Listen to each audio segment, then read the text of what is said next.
Alors, dans ce chapitre, on va apprendre à manipuler les fichiers. Vous savez très bien que une fois que le programme est arrêté, n'est-ce pas, toutes les informations, toutes nos données disparaîtront. Donc, il n'y a nulle part où les données sont enregistrées de manière figée, n'est-ce pas? Parce que les données, en fait, sont enregistrées en mémoire vive. Et une fois que le programme s'est arrêté, une fois qu'on a fermé le programme ou même arrêté l'ordinateur, eh bien, ces données-là s'envolent, voyons. Alors, la meilleure manière pour, si on veut enregistrer ces données-là, il faut utiliser les fichiers. Donc, en langage C, on peut écrire dans un fichier, on peut lire aussi le contenu d'un fichier. Et c'est ce qu'on va apprendre dans ce chapitre-là. Donc, on va apprendre à manipuler les fichiers à travers des fonctions. Alors, donc, je vous recommande d'inclure les bibliothèques standards, les librairies standards, stdlib et stdio, au moins, d'accord? Donc, presque la majorité des fonctions que l'on va utiliser pour manipuler les fichiers se cachent dans ces librairies-là. Donc, il faut impérativement les importer. D'ailleurs, même, il faut importer ces librairies dans tous vos programmes.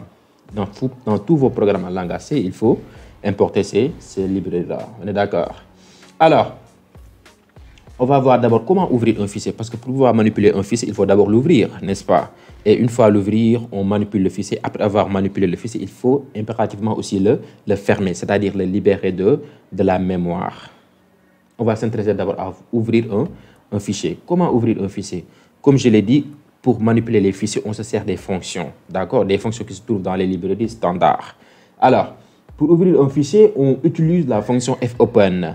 La fonction fopen, voilà son prototype.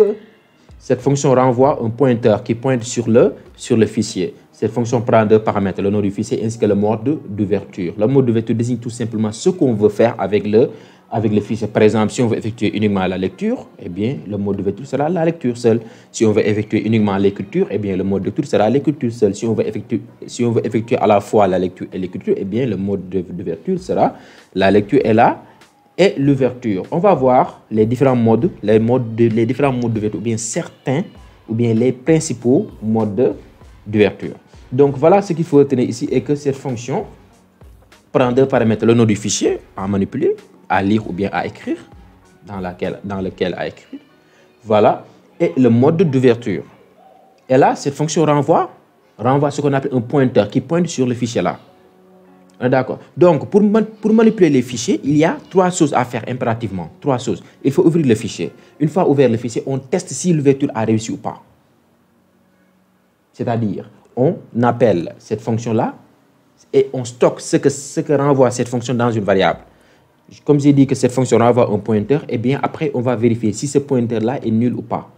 Si c'est nul, ça veut dire que l'ouverture n'a pas marché. Si ça renferme autre chose, ça veut dire que ça renferme tout simplement l'adresse qui pointe sur c'est-à-dire c'est un pointeur qui pointe sur le fichier. Ça renferme l'adresse du fichier. Voyez-vous. Et après, on ferme. Une fois manipulé le fichier, il faut impérativement le fermer, c'est-à-dire libérer de la mémoire. Le libérer de la mémoire. Pour ne pas avoir un dépassement de mémoire, pour ne pas user de mémoire alors que l'application n'aura pas besoin. On est d'accord? Donc, c'est ces trois choses-là à respecter. Ouverture du fichier, ouvrir un fichier à travers une fonction. On vérifie si l'ouverture a fonctionné, n'est-ce pas? Après, on manipule. Une fois terminé à manipuler, soit on lit, soit on écrit. Et après, on ferme le fichier. Et c'est tout, hein? C'est toujours comme ça. C'est toujours comme ça qu'on manipule avec les fichiers.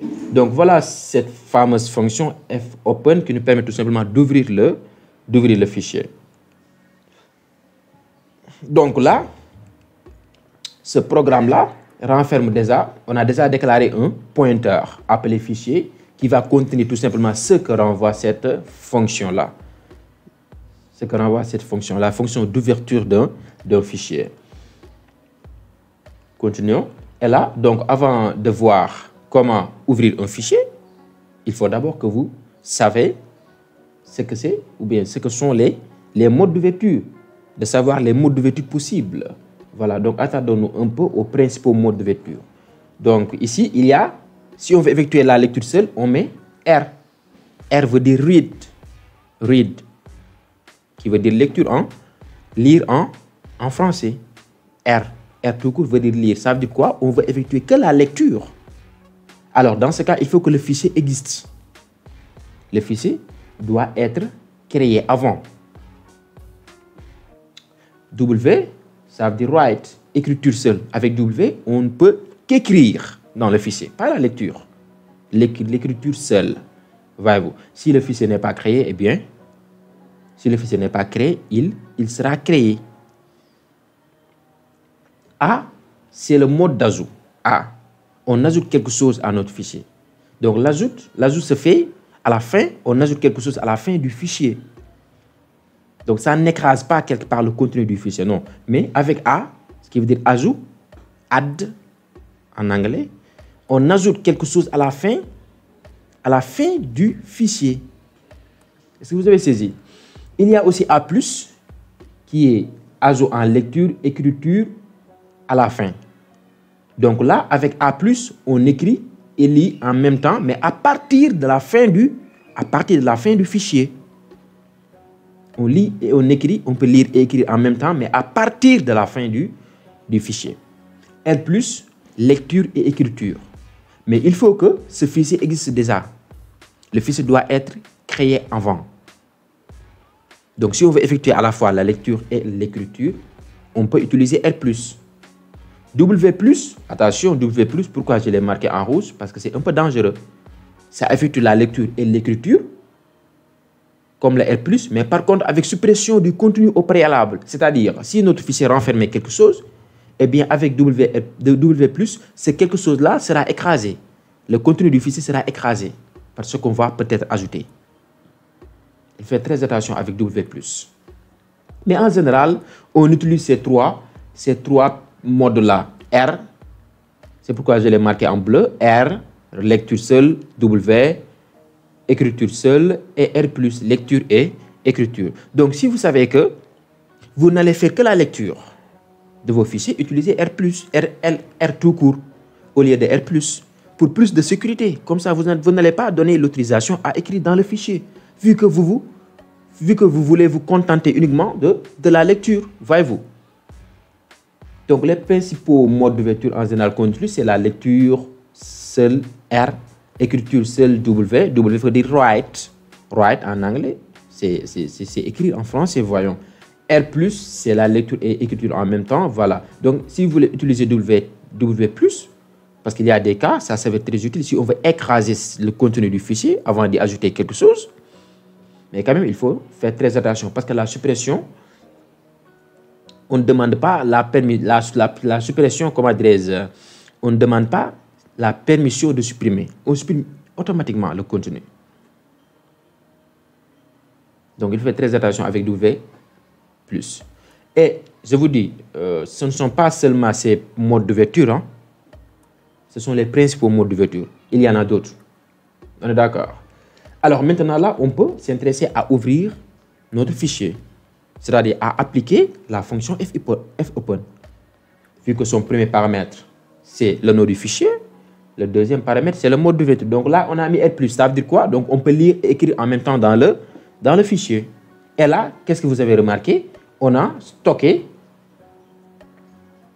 ce que renvoie cette fonction-là. Donc là, comme on l'a déjà vu, c'est la déclaration d'un pointeur qui est de type file. File veut dire fichier. Donc on a créé un pointeur qui doit pointer sur un fichier. Et là, on a stocké ce que renvoie, le pointeur que renvoie la fonction fopen dans ce pointeur-là, fichier. On est d'accord? Donc c'est comme ça que se passe l'ouverture d'un fichier. Pourquoi on crée un pointeur? Pour récupérer ce que stocke ce que renvoie plutôt la fonction fopen. Tout simplement pour pouvoir après tester ce pointeur-là. Pour nous assurer que l'ouverture a réussi ou pas. On est d'accord? Comme je l'ai dit, il y a 3 étapes à respecter. L'ouverture, après on vérifie si l'ouverture a réussi, après on ferme. Bien sûr, après manipulation quand même. Donc notez très bien qu'avec ça, test.txt se trouve au répertoire du .exe, du fichier .exe, de l'exécutable. Voyez-vous, si on veut, on peut créer dans ce répertoire-là un dossier dans lequel on stocke notre fichier test.txt, comme ici. Donc là, il y a un sous-dossier. Notez très bien que ça, c'est ce qu'on appelle un sommet relatif. il y a un sommet relatif et un sommet absolu. Ça, c'est un sommet absolu. C'est à éviter. Optez toujours pour le sommet relatif. Pourquoi? Pour permettre à votre programme de pouvoir s'exécuter sur n'importe quel ordinateur. Parce que tout le temps, ce fichier-là se trouvera dans le répertoire du point .exe, dans le répertoire du fichier exécutable. Tout le temps. Avec le sommet relatif, bien sûr. Et dans ce dossier-là, vous pourrez créer un sous-dossier, etc. Donc, ce programme-là pourra être exécuté dans n'importe quel ordinateur, contrairement au sommet absolu. Là, on va quelque part dans le système d'exploitation pour ouvrir un fichier particulier. Ça va être utile si, par exemple, notre programme ne se déroule que sur un ordinateur précis. Ne tourne que sur un ordinateur précis. On est d'accord? Donc, c'est comme ça, hein, c'est très simple. Donc, l'ouverture d'un fichier, c'est très simple. Hein? C'est très simple. On appelle cette fonction, et bien ce que renvoie cette fonction, on le stocke dans un contrôle, dans un pointeur, vu que cette fonction renvoie un pointeur. Et cette fonction prend deux paramètres, le nom du fichier ainsi que le mode d'ouverture.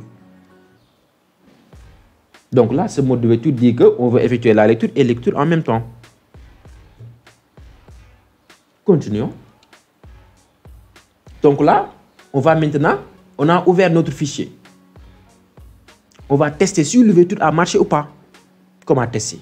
Si ce n'est avec if. Donc, si le pointeur renferme autre chose que nul, ça veut dire que l'ouverture a bien fonctionné, a bien marché. Il y a la présence du fichier. L'ouverture a bien marché. C'est pourquoi j'ai mis ici if, fichier différent de nul. Si fichier différent de nul, ça veut dire que l'ouverture a réussi. Donc, on peut commencer à manipuler le fichier. Donc, la manipulation du fichier se passe à l'intérieur de la condition. À l'intérieur de la condition. Là où j'ai mentionné, en guise de commentaire, on peut lire et écrire dans le fichier. Else là, ça veut dire quoi? Si le fichier ne s'ouvre pas. Si l'ouverture du fichier a échoué. Dans ce cas, on peut dire, en guise de message, ou bien on laisse, impossible d'ouvrir le fichier test.txt. Et comme je l'ai dit, certains modes d'ouverture exigent que le fichier existe déjà avant. Que le fichier doit être créé avant, au préalable. Comme ici R+. R+ exige que le fichier soit créé, doit être créé avant. On est d'accord? Mais quand même, il y a certains modes d'ouverture, comme par exemple write. Si le fichier n'est pas créé, eh bien, il va créer le fichier. Donc, c'est comme ça. Hein? Donc, la manipulation se passe à l'intérieur de la condition. Parce qu'on ne peut manipuler le fichier que si la condition, c'est-à-dire si l'ouverture a réussi. Continuons là. Maintenant, intéressons-nous à la fermeture d'un fichier. Pour fermer un fichier, on va utiliser aussi une fonction.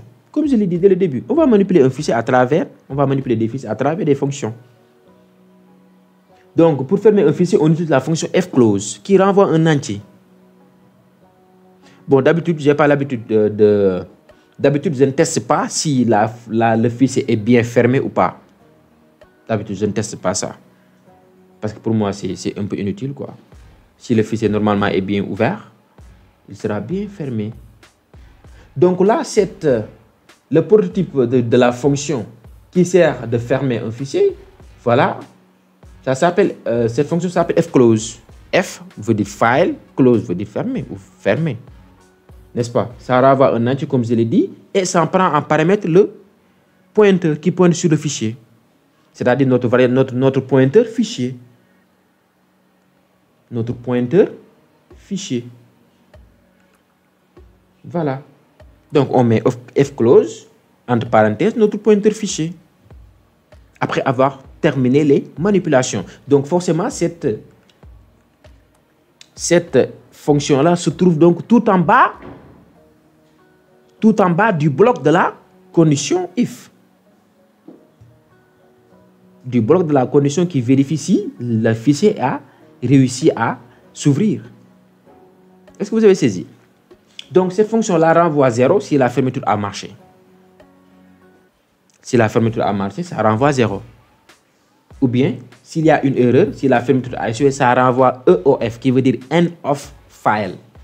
End of file, attention, peut désigner une erreur. Ou bien peut dire que, voilà, c'est la fin du fichier. End of file. End, fin, of, file, fichier. Est-ce que vous avez saisi? Mais dans ce cas-là, end of file veut dire erreur. Il y a erreur de fermeture du fichier.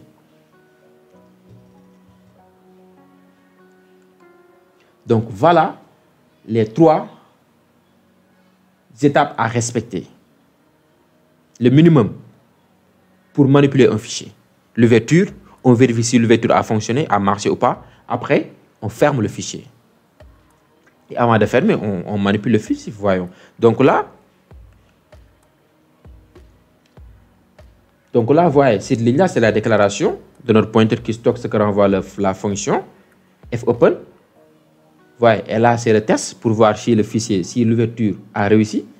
Et là, fclose se trouve, comme je l'ai dit, tout à la fin du bloc de la condition.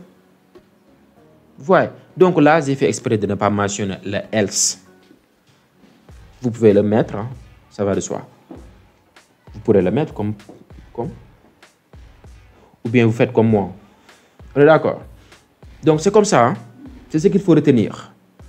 Pour manipuler un fichier, il faut d'abord l'ouvrir.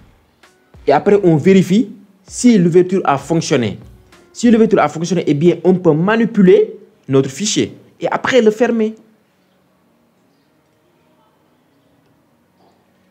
Aussi simple que ça. Maintenant, on va s'engager, s'investir à manipuler un fichier. On va commencer d'abord par l'écriture, par écrire dans un fichier. Donc, pour écrire dans un fichier, on sert des fonctions, toujours. Hein? Donc, il y a la fonction fputc. F veut dire file, put veut dire mettre, C désigne caractère. Donc, ça permet tout simplement d'écrire un caractère dans le fichier, un seul caractère à la fois. Un seul caractère à la fois. Fputc permet d'écrire un seul caractère à la fois dans un fichier. Il y a une autre fonction qui est fputs.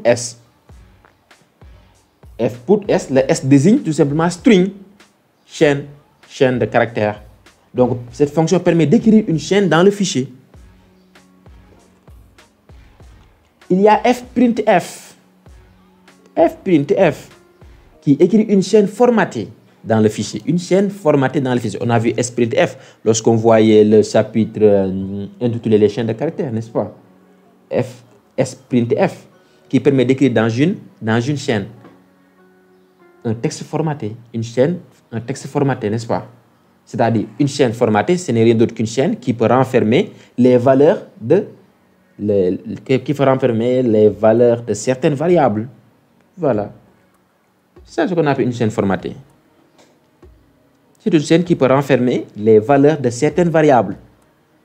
Voilà. Donc, voilà donc les 3 fonctions qui nous permettent d'écrire dans un fichier. Fputc permet d'écrire un seul caractère à la fois dans le fichier. Fputs écrit une chaîne dans le fichier. Fprintf écrit une chaîne formatée dans le fichier. Alors, on va voir on va voir les prototypes de chacune de ces fonctions-là.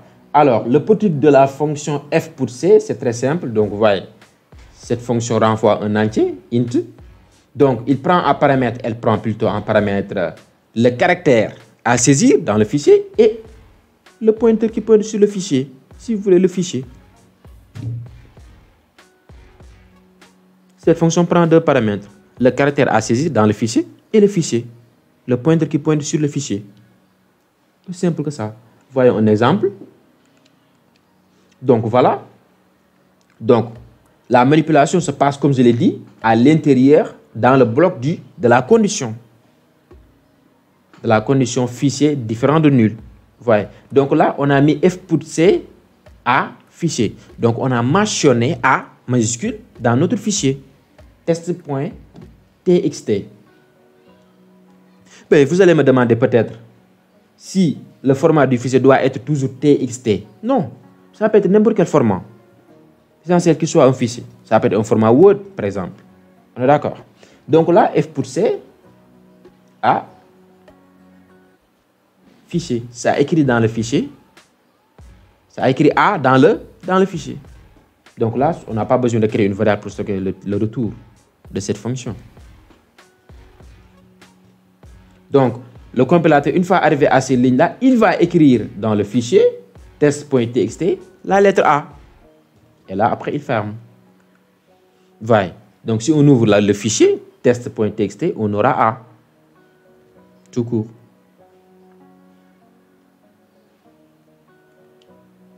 Si on veut écrire 4 A à la fois, on va utiliser une boucle. D'accord, on va utiliser une boucle, c'est logique. Si on veut écrire 5A, 10A à la fois, on va utiliser une boucle. Voilà. Si on veut, par exemple, demander à l'utilisateur de saisir des caractères, on peut aussi utiliser une boucle. On est d'accord? Donc là, intéressons-nous rapidement au prototype de la fonction fputS. Donc fputS, c'est comme fputC. Hein? C'est juste qu'ici, à la place de C, du caractère, on a une chaîne. Voilà. Donc là, cette fonction renvoie un pointeur qui pointe sur la chaîne. Voilà. Star astérix. Donc, ça prend en paramètre. Le premier paramètre de cette fonction, c'est la chaîne. La chaîne. Le deuxième paramètre, le deuxième argument, c'est le fichier, le pointeur qui pointe sur le fichier. Donc ça, c'est beaucoup plus simple. fputS. C'est beaucoup plus simple, l'usage de fputS. On est d'accord, ça écrit une chaîne. Donc voilà. Là, on a essayé d'écrire salut les développeurs, entrée, bienvenue. Salut les développeurs. Après, on marque un saut de ligne, bienvenue. Ça veut dire quoi, bienvenue? Ça tiendra à la ligne suivante, à la deuxième ligne. Et là, on mentionne le fichier. Le pointeur qui pointe sur le fichier. Donc, une fois exécuté ce code, eh bien, on se verra avec le fichier test.txt. On verra que le fichier test.txt renfermera, comment dirais-je, salut les développeurs, entrée, bienvenue, salut les développeurs, comment dirais-je, et au niveau de la ligne suivante, bienvenue, comme ça. Salut les développeurs, bienvenue. C'est beaucoup plus simple. C'est beaucoup plus simple, n'est-ce pas? Et si on veut enregistrer 5 chaînes de caractères, ou 10, ou 20, on va faire recours aux boucles. Ah oui, on va faire recours aux boucles. Donc c'est comme ça, hein? L'usage de ces fonctions vraiment sont très basiques et très simples, très faciles. Continuons. Alors, on va essayer d'écrire une chaîne formatée dans un fichier avec fprintf. Fprintf, c'est comme printf. Hein? C'est ce qui est ici. Fprintf aura comme premier paramètre, voyez, le fichier dans lequel on veut écrire. Le pointeur qui pointe sur le fichier dans lequel on veut écrire. Voilà. Donc là, on a demandé à l'utilisateur de saisir son âge. Voilà, comme je l'ai dit, j'ai dit qu'une chaîne formatée n'est rien d'autre qu'une chaîne qui peut renfermer des valeurs des variables. Qui peut renfermer une valeur d'une variable. Voilà, c'est ça une chaîne formatée. Donc là, on a demandé à l'utilisateur de saisir son âge. Une fois qu'il saisit son âge, eh bien, on enregistre. On sait que l'utilisateur, son nom, c'est Modou. J'ai pris l'exemple Modou. Donc, Modou a 25 ans, par exemple. On enregistre Modou a 25 ans dans fichier. Donc, comme je l'ai dit, fprintf, c'est comme printf. Hein? C'est comme printf, ouais. Vous avez bien compris ça, n'est-ce pas? On ouvre les guillemets, on mentionne à l'intérieur des guillemets le format. Et là, on met virgule, on mentionne le nom de la variable. Vous avez bien saisi ça avec printf. Donc, la différence entre printf et fprintf, c'est juste que fprintf prend comme premier paramètre le fichier. C'est-à-dire le pointeur sur lequel pointe ce fichier-là, le fichier dans lequel on veut écrire. Donc, c'est très simple, hein? C'est comme ça qu'on fait. C'est très simple. Et là, dans notre fichier test.txt, on aura Modou à 27 ans.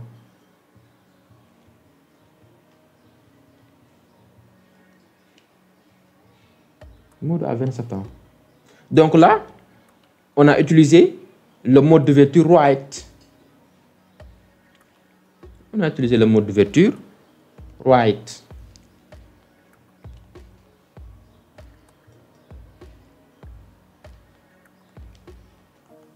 Voilà. Maintenant, voyons comment lire dans un fichier. Comment lire le contenu d'un fichier. Pour lire, il y a la fonction fgetC qui lit un caractère. Il y a fgetS qui lit une chaîne. Il y a aussi fscanf qui lit une chaîne formatée. Une chaîne formatée, une chaîne qui renferme des valeurs des variables. Alors, le prototype de fgetC, c'est très simple. Cette fonction prend un paramètre qui est le fichier, le pointeur qui pointe sur le fichier. Et il renvoie la chaîne. Donc, comme je l'ai dit, il ne renvoie pas la chaîne, mais plutôt le caractère. Parce que fgetC lit un caractère. Il renvoie le caractère. Donc, char, c'est comme un int. Char est dans int. Le type char est dans int. Donc, à la place de ça, on peut bien utiliser int. Vous avez dit ça, j'espère. Donc, c'est ça. Donc, si on veut, par exemple, lire le contenu d'un fichier, si le fichier, par exemple, renferme des caractères, eh bien, on va utiliser une boucle pour lire caractère par caractère. Comme ça. Donc, ici, on a utilisé la boucle do while. On ne peut pas utiliser la boucle for. Parce qu'on ne sait pas à l'avance le nombre de caractères dans le fichier. Donc, on peut utiliser la boucle while ou la boucle do while. Avec la boucle do while, on s'assure qu'il y a forcément une exécution. C'est-à-dire, ce code-là va s'exécuter au moins une fois. Donc là, on a créé une variable caractère actuel qui stocke le caractère actuel lors de la lecture. Vous voyez fgetC, fichier, il renvoie le caractère. Donc avec fgetC, le premier caractère est renvoyé. Une fois que l'on a appelé encore la fonction fgetC, le caractère suivant est renvoyé. Si on a encore appelé fgetC, le caractère suivant, c'est-à-dire le troisième caractère aussi sera renvoyé, ainsi de suite, ainsi de suite. Donc, si on veut lire tous les caractères d'un fichier, si on veut lire caractère par caractère d'un fichier, voilà, on peut utiliser une boucle. Voilà. Le premier appel de fgetC lit le premier caractère. Le deuxième appel de fgetC lit le deuxième caractère. Le troisième appel de fgetC lit le troisième caractère, ainsi de suite, ainsi de suite.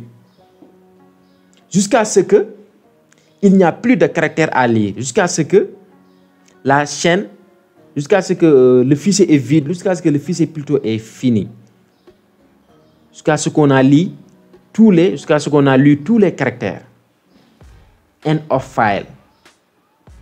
Donc, si le caractère actuel est égal à end of file, ça veut dire quoi? Ça veut dire que fgetC ne trouve plus rien à lire. Ne trouve plus rien à lire. Donc, ça veut dire quoi? La fin du fichier est atteinte. Donc, on a end of file. Donc, la condition qui nous permet d'exécuter les instructions de la boucle est que tant que caractère est différent de end of file, tant que caractère actuel est différent de end of file, on ne cesse de lire le caractère.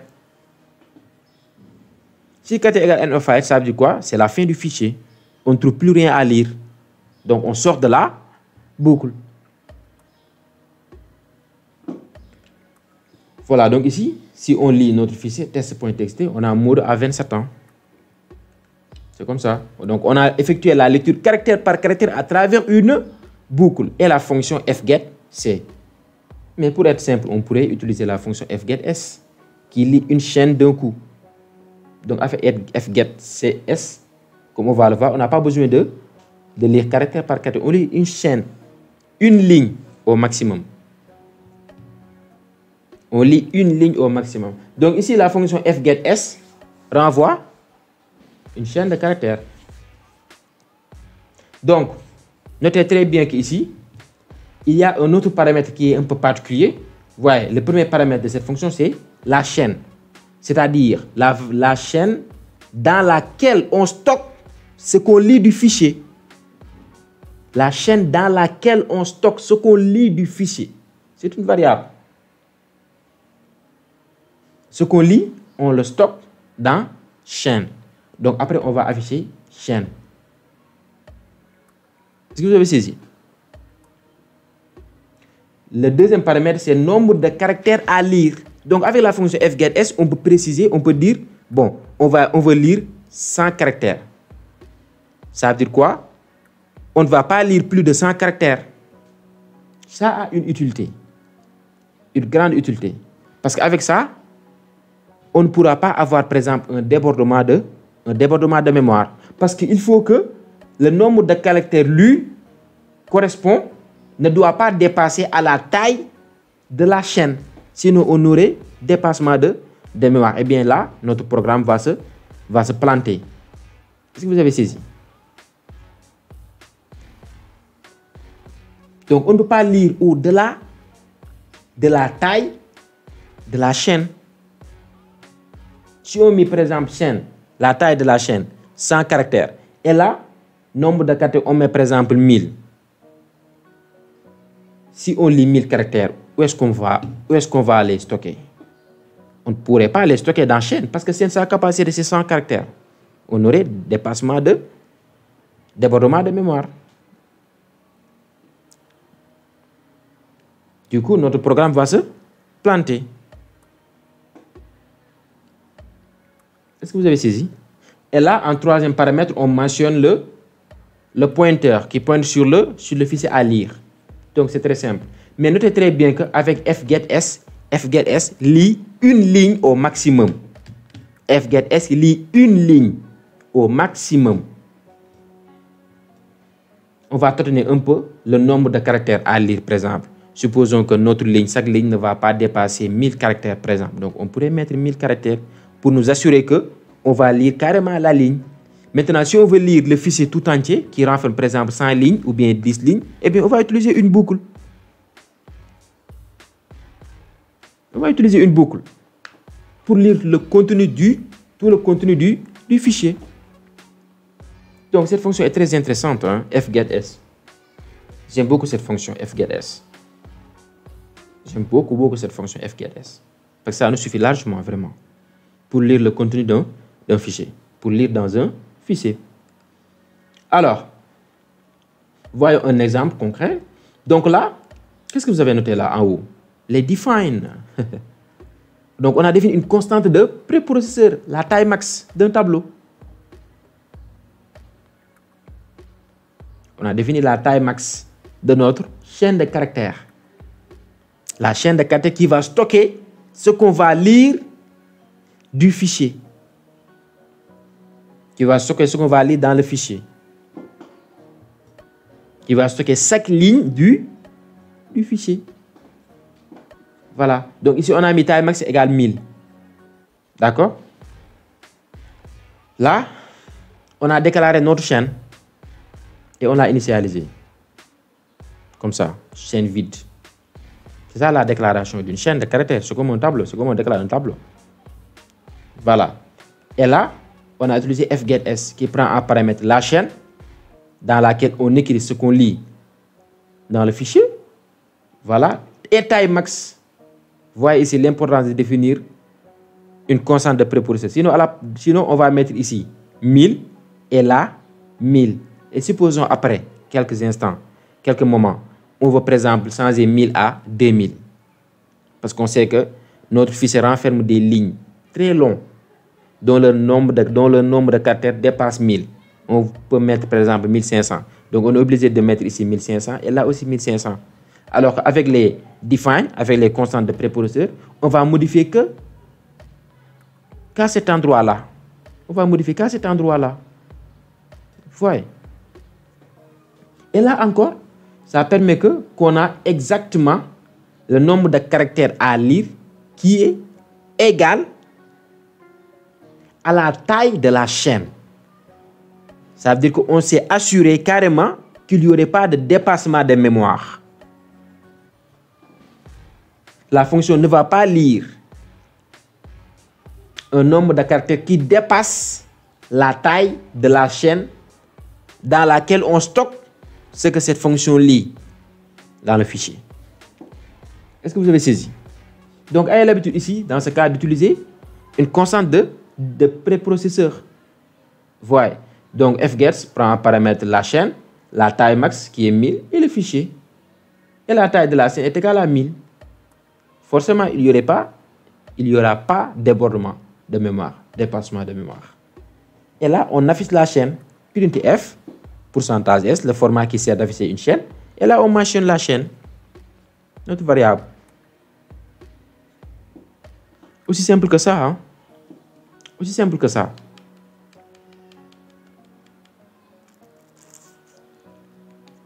Donc, c'est comme ça qu'on fait.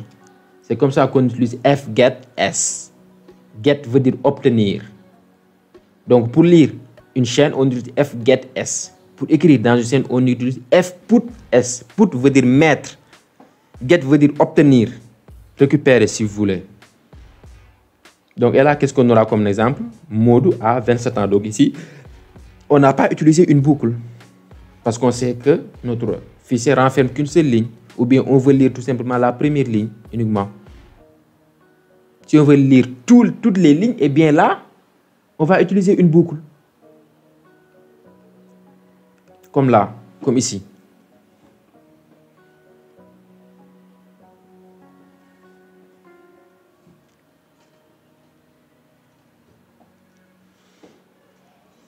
Donc ici, là, on a utilisé la boucle while. Qu'est-ce que vous avez noté à l'intérieur, c'est-à-dire la condition de la boucle? Ça, c'est la fonction fgetS. FgetS renvoie nul si elle ne trouve plus de chaîne à lire. FgetS renvoie nul. C'est un pointeur. Renvoie nul si elle ne trouve plus une chaîne à lire. Voyez-vous? Donc, on peut mettre comme condition if getS différent de nul. Dans ce cas, on affiche la chaîne. Si ce que renvoie cette fonction est égal à nul, on sort de la chaîne. Ça veut dire qu'il n'y a plus de chaîne à lire.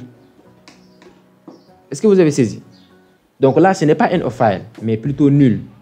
Parce que fgetS renvoie un pointeur qui pointe sur la chaîne. Et là, vu qu'il n'y a plus de chaîne, la valeur de fgetS sera nulle. Donc on sortira de la boucle. Aussi simple que ça. Est-ce que vous avez compris? Voilà. Maintenant, essayons de lire une chaîne formatée avec fscanf. Fscanf, c'est comme scanf, hein? La fonction scanf qu'on a vue. Scanf qu'on a vu. Donc, supposons que votre fichier contienne 3 nombres séparés par un espace. 3 nombres séparés par un espace. Qui sont par exemple les 3 plus hauts scores obtenus à votre jeu. Il y a 15, 20 et 30. Donc avec scanf, on peut lire chacun de ces nombres. On peut lire ces nombres, on lit ces nombres un à un. On lit 15, après on lit 20, après on lit 30. Donc voilà la fonction. Voilà la fonction. Donc là, vous savez ça. Donc ici, on a créer un tableau pour stocker les 3 scores. Ici, il y a 3 nombres séparés par espace. On veut stocker ces 3 nombres-là. Et on les stocke dans un tableau, score, qui est de taille 3. On initialise le tableau à 0. Là, on a ouvert notre fichier. Vu qu'on veut effectuer que la lecture, eh bien, comme mot de vecteur, on a mis R. Et là, on met fscanf fichier, donc fscanf, c'est comme scanf. C'est ce que ici, fscanf prend comme premier paramètre le nom le pointeur qui pointe sur le fichier. C'est-à-dire le fichier qu'on veut lire. On est d'accord? Donc là, on met fichier, virgule, pourcentage D, pourcentage D, pourcentage D. Chaque pourcentage D désigne un nombre. Et là, on met, voyez, l'adresse. Score crochet 0, score crochet 1, score crochet 2. Ça veut dire quoi? Le premier nombre là, on le stocke dans score 0. Le deuxième nombre dans score 1. Le troisième nombre dans score 2. On les stocke dans le tableau score. C'est comme ça qu'on fait. Et là, on peut les afficher. Pour afficher, c'est très simple. Les meilleurs scores sont, voilà, c'est comme on affiche. Vous savez très bien comment utiliser printf. Donc, fscanf peut s'avérer utile dans des cas. Lorsque, par exemple, notre fichier est fait pour stocker tout simplement des scores d'un jeu. Et chaque score est un autre. Et les scores sont séparés par des espaces. Voilà. Donc, c'est comme ça qu'on fait. C'est très simple. Voyons maintenant comment se déplacer, comment se promener dans un fichier. Donc, pour faire, on va voir des fonctions. D'accord? En fait, dans un fichier, il y a en fait un curseur. Mais quand même, ce curseur-là est virtuel. C'est-à-dire, on ne l'aperçoit pas à l'œil. Considérons que le curseur est virtuel en fait. Contrairement au curseur que l'on voit lorsqu'on ouvre un bloc-notes par exemple, ou lorsqu'on ouvre le bloc-notes ou bien un fichier Word. Voilà, il y a un curseur qui clignote, n'est-ce pas? Eh bien, ce fichier-là aussi a un curseur, mais quand même, c'est un curseur virtuel. Et là, à travers des fonctions, on peut savoir la position du curseur et même le déplacer le curseur. On peut aussi le mettre à la fin du fichier ou bien au début du fichier. On est d'accord? Donc, on va se propager, se déplacer dans un fichier à travers ce curseur-là qui est virtuel. Et ce curseur-là, on ne l'aperçoit pas, comme je l'ai dit, à l'œil, mais quand même, on pourra le manipuler à travers des fonctions. Donc, en général, il existe 3 fonctions pour se déplacer dans un fichier. Il y a la fonction ftl qui indique à quelle position vous êtes actuellement dans le fichier, c'est-à-dire à quelle position se trouve actuellement le curseur, ce curseur virtuel-là. fseek positionne le curseur en un endroit précis. Si on veut déplacer le curseur là, on peut utiliser la fonction fseek. On utilise la fonction fseek pour déplacer le curseur à un endroit précis. Par exemple, pour le mettre au début du fichier ou bien à la fin du fichier ou bien à un endroit précis. C'est-à-dire juste après le 6e caractère, juste après le 10e caractère, etc. Il y a aussi la fonction rewind qui remet le curseur au début du fichier. Donc la fonction rewind se contente uniquement à remettre le curseur au début du fichier. Donc, ce curseur-là nous sert à lire et écrire à partir d'un endroit précis. On est d'accord? Et là, on va essayer de voir maintenant chacun de ces, le prototype de chacune de ces fonctions-là. Introduisons d'abord au prototype de la fonction ftl. Comme je l'ai dit, ftl permet de se situer dans un fichier. C'est-à-dire, ftl renvoie un long qui indique notre position dans le fichier. Un long, c'est un entier, n'est-ce pas, qui indique notre position dans le fichier. Cette fonction prend un seul paramètre, qui est le pointeur qui pointe sur le fichier. Qui est le fichier? On est d'accord? Donc, à travers ce que cette fonction renvoie, on sait l'endroit précis où se trouve le curseur, notre curseur virtuel, où on se trouve dans le fichier. Ça peut renvoyer 6 par exemple, si on se trouve juste après le 6e caractère, 2, si on se trouve juste après le 2e caractère, ainsi de suite, ainsi de suite. Maintenant, pour positionner le curseur dans un fichier, on utilise la fonction fseek. Fseek prend 3 paramètres. Le fichier, n'est-ce pas? Si je dis le fichier, je dis le pointeur sur lequel, le pointeur qui pointe sur le fichier. Il y a le déplacement à effectuer, c'est-à-dire on veut déplacer 6 caractères, on veut se positionner. Juste, bon, je peux dire le déplacement, c'est tout simplement le nombre de caractères que l'on veut effectuer.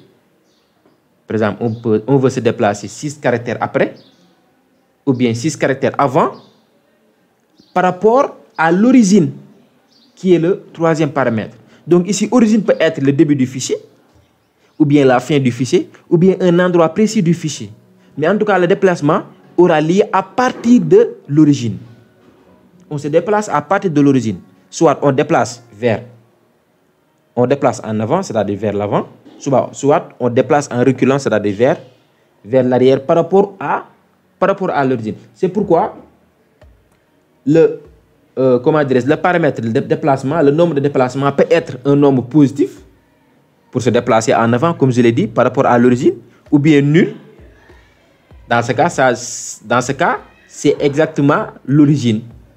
Dans ce cas, on se positionne exactement à l'origine. Ou bien négatif, c'est-à-dire on se déplace en arrière, c'est-à-dire on recule par rapport à l'origine. Est-ce que vous avez saisi? Et l'origine, pour marquer l'origine en général, on utilise des constantes de préprocesseur, des define. Il y a le SIG7 qui indique le début du fichier, l'origine, début du fichier. Donc, origine peut prendre comme valeur SIG7 qui indique le début du fichier, ou bien SIGCUR, cure veut dire current, la position actuelle, la position courante, là où on se trouve, notre curseur, ou bien SIGN qui indique la fin du fichier. Donc, on peut se déplacer à partir du début du fichier, ou bien à partir de la fin du fichier, peut-être en reculant, ou à partir d'un endroit précis. Et la fin du fichier, le début du fichier, un endroit précis, ça c'est l'origine. C'est le paramètre origine qui s'en charge. Et le déplacement, c'est tout simplement le nombre de caractères à effectuer. Par exemple 6, on se déplace à partir du début du fichier, 6 caractères après. Voilà, 6 caractères après, à partir de l'origine. Est-ce que vous avez saisi? Donc, le déplacement, c'est le nombre de caractères que l'on effectue, soit en avançant ou bien en reculant, par rapport à l'origine. Donc, déplacement peut avoir comme valeur positif, négatif ou nul. Par contre, origine, il faut que origine ait l'une de ces valeurs-là, soit SIG7 ou SIGCUR ou SIGN. Aussi simple que ça. Et cette fonction renvoie un entier. Essayons de voir un exemple. Là, donc on a utilisé ifsec. Voilà, fichier, c'est le pointeur qui pointe sur le fichier. 2, ça veut dire on fait effectuer, on veut se positionner 2 caractères après. 2 veut dire 2 caractères après, mais après quoi? Après SIG7. SIG7 veut dire quoi? Origine. Indique le début du fichier. Donc, on va se positionner 2 caractères après le début du fichier. C'est ce que ça veut dire. 2 caractères après le début du fichier. SIG7 veut dire le début du fichier. Donc, on commence à partir du début du fichier. Et on s'arrête 2 caractères après. Parce qu'ici, on a mis 2. Si on mettait 4, on s'arrête 4 caractères après. Si on met 10, on s'arrête 10 caractères après. Donc, le curseur va se trouver après le 10e caractère depuis l'origine. Depuis le début du fichier. fsig, fichier, moins 4, SIGCUR. Qu'est-ce que ça veut dire? Ça veut dire que le déplacement peut être positif, négatif comme nul. Si c'est positif, on avance. On se dirige vers la fin du fichier. Si c'est négatif, c'est-à-dire on recule. On se dirige vers le début du fichier. On s'afflue vers le début du fichier. Si c'est nul, ça veut dire qu'on reste au début, on reste à l'origine. Et l'origine peut être le début, la fin ou un endroit précis. Donc là, on a mis moins 4, SIGCUR. SIGCUR veut dire quoi? À l'endroit actuel, à l'endroit courant du curseur. Donc là, on se déplace à partir de l'endroit où se trouve le curseur. Et là, vu que le nombre de déplacements est négatif, donc on recule. Moins 4. Donc 4 caractères avant la position courante. Donc on se met 4 caractères avant la position courante. 4 caractères avant la position courante. La position qui indique SIGCUR. La position courante. Est-ce que vous avez saisi? Donc c'est comme ça, c'est très simple. Hein? C'est très simple. Donc là, on recule 4 caractères avant. Donc on se positionne 4 caractères avant là où se trouve le curseur. Là, le dernier exemple, fsig, fichier 0, SIGN. Si on indique 0, et là, on a indiqué 0 pour le déplacement, et là, l'origine, c'est SIGN, c'est-à-dire la fin du fichier. Vu qu'on a indiqué 0, alors, dans ce cas, la position sera la fin du fichier. Si on indique 0 comme déplacement, on se positionne à l'origine. On se positionne à l'origine. Et l'origine peut être le début du fichier, ou bien la fin du fichier, ou bien une position courante, une position actuelle. Un endroit précis dans le fichier. Est-ce que vous avez saisi? Donc c'est très simple avec fseek. C'est très simple. On indique le nombre de caractères à effectuer, c'est-à-dire si on indique 2, ça veut dire que on doit se mettre maintenant juste après 2 caractères. Juste après 2 caractères. Si on met 4, juste après 4 caractères. Si on met moins 4, juste avant 4 caractères. C'est-à-dire on tend vers le début. Si on indique 0, c'est-à-dire on est à l'endroit de l'origine. On est à l'endroit de l'origine.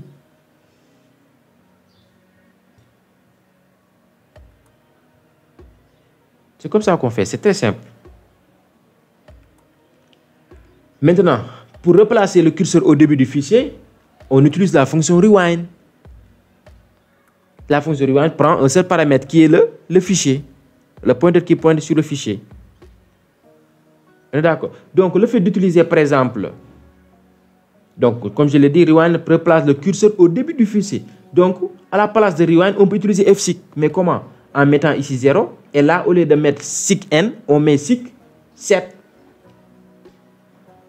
Le fait de mettre fseek fichier 0 seek 7 équivaut à utiliser rewind. Parce qu'en mettant fseek fichier 0 seek 7, on se positionne au début du fichier. C'est équivaut à utiliser rewind. Donc l'usage de rewind est beaucoup plus simple.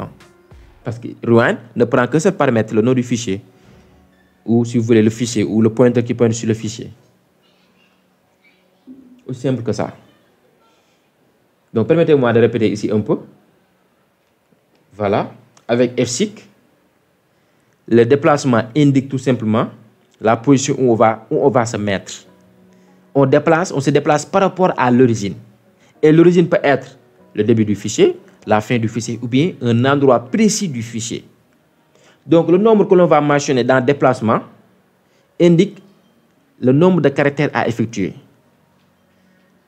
Indique le nombre de caractères après lequel on se positionne. Si on met 2, donc on va se positionner juste après 2 caractères. Si on met 10, on va se positionner juste après 10 caractères. Si on met moins 4, ça veut dire qu'on va se positionner juste avant 4 caractères, c'est-à-dire on recule. Si on met 0, ça veut dire qu'on ne se déplace pas à partir de l'origine. Donc on reste à l'origine. Donc c'est très simple, hein? C'est comme ça. Alors, notez bien qu'on peut utiliser une fonction pour renommer un fichier comme pour supprimer un fichier. Donc pour renommer un fichier, il suffit juste de mettre l'ancien nom du fichier, voilà, et le nouveau nom. Et vous verrez que le fichier changera de nom. Le fichier est renommé. Pour renommer un fichier, on utilise rename. Voyez ici un exemple. Donc on veut changer le nom du fichier text.txt par test renommé.txt. C'est comme ça qu'on fait. On mentionne l'ancien nom après le nouveau nom du fichier. Pour supprimer un fichier, c'est très simple. Mais attention à la suppression d'un fichier. Parce que si on supprime un fichier à travers cette fonction, ce fichier, non seulement ce fichier se perd du disque. Ce fichier ne se trouve plus dans le disque. Il ne se trouve même pas dans le corbeille. Il est catégoriquement supprimé. Donc attention à la fonction remove. Parce que ça supprime carrément le fichier du disque. Ça supprime carrément le fichier du disque. Et cette fonction prend en paramètre le nom du fichier, tout simplement, le nom du fichier à supprimer. Par exemple, là, on veut supprimer, vu qu'on a terminé ce chapitre-là, on peut supprimer le fichier test.txt. On met remove test.txt et là, le fichier test.txt saute carrément. Il se libère du disque. Il ne se trouve plus jamais du disque. Même dans le corbeil. Le corbeil aussi, c'est dans le disque, voyons. Donc, fin. C'est un chapitre passionnant. La manipulation des fichiers. Donc, comme je l'ai dit, avec la création des variables dans la mémoire vive, Si on arrête le programme, ou bien on arrête l'ordinateur, eh bien, les variables là vont se perdre. Les informations, les données vont se perdre. Parce que ces données sont enregistrées temporairement, de manière temporaire. Pas de manière dure, de manière figée. Si on veut enregistrer les informations de notre programme, il faut utiliser les fichiers. Et les fichiers ne se perdent pas. Même si on ferme le programme ou on éteint l'ordinateur, les informations qui sont dans le fichier sont toujours dans le fichier, resteront dans le fichier plutôt. Voilà, et la manipulation des fichiers, c'est très simple. On ouvre un fichier, on vérifie si l'ouverture a marché ou pas, a réussi, on manipule le fichier à travers l'écriture ou lecture, ou bien les deux à la fois, et après on ferme le fichier. Aussi simple que ça. Si on veut se déplacer dans un fichier, il y a des fonctions dédiées à ça, comme FTL, FChic, etc. Aussi simple que ça. Donc voilà, c'était un chapitre passionnant, vraiment, que j'aime beaucoup. J'aime beaucoup ce chapitre, moi. Et on va faire un TP après, voilà, qui porte sur ce chapitre pour bien illustrer ça. D'accord? Alors, on se dit à la prochaine vidéo. Merci.